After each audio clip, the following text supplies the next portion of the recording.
Kuidas teile meeldiks, kui pärast vabariigi aastapäeva saaks veel ühe päeva kodus olla ja mõnuleda? Kõlab liiga hästi, et tõsi olla.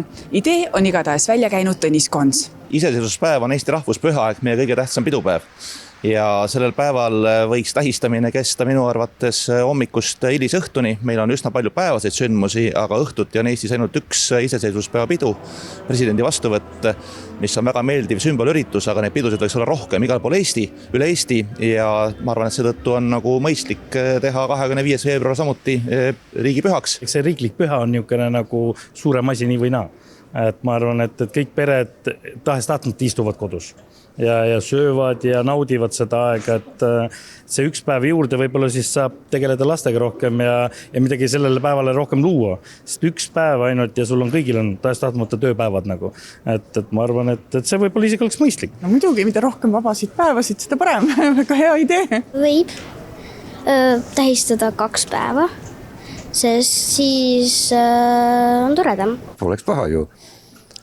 No, ma tean, kui tööl sai käidud, siis õhtul vaatasid telekat ja hiljaööni ja siis hommikuvara pidid tõusma. Kõik vabad päevad on tere tulnud alati. Aitäh!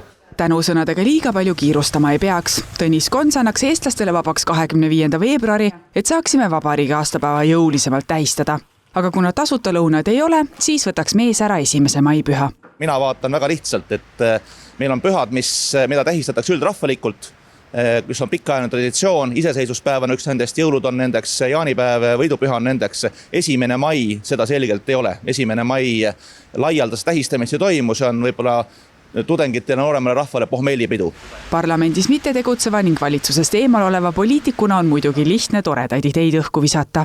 Sellel ettepanekul on üks suur viga. Ta vähendab vabade päevade arvu, tegelikult peaks neid suurendama, nii nagu muu Euroopas seda kasutab ja sotsiaaldemokraatidel on palju mõistlikum ettepanek, et kui riigipüha satub nädalavahetusele, siis nii-öelda vaba päev saadakse siis järgmisel uuel nädalal. Ma arvan, et Eestis on üldiselt väga vähe pühi, kus siis tegelikult inimestel on võimalus ollagi rohkem perega koos ja puhata ja tähistada erinevaid sündmusi ja tähtpäevi.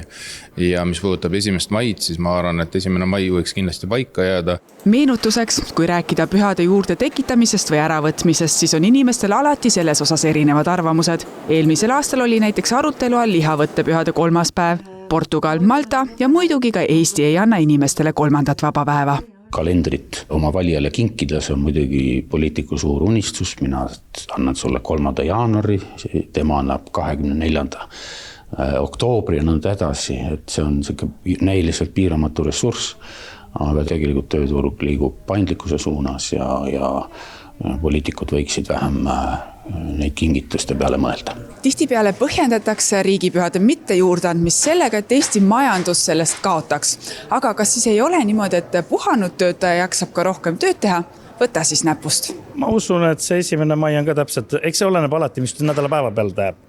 See kipub ikka olema niimoodi, et ta on liikuv püha, et siis on samamoodi 1. mai on tore, kõik vabad päevad on toredad. kui eriti veel, kui nende eest makstakse ka. Nii ikka ei saa, et juurde võib panna ka ärge ära võtka. Aga ma arvan, et Eestis tegelikult ei ole väga palju vabasid päevasid, et kui võrrelda teiste maailma riikidega, siis niimoodi katolikus maailmas on hästi palju usupühasid ja vabasid päevasid, et Eesti minu arust küll on üks riike, kus ei ole väga palju. Tõnis Konsi sõnul pole Eestis ruumi lisavabadeks päevadeks, sest 12 riigipüha aastas on küllalt. Eriti kui võtta arvesse, et meil on ju lisaks veel 28 puhkusepäeva aastas. Sest ärgem unustagem, Eesti rahvas on siiski töökas rahvas.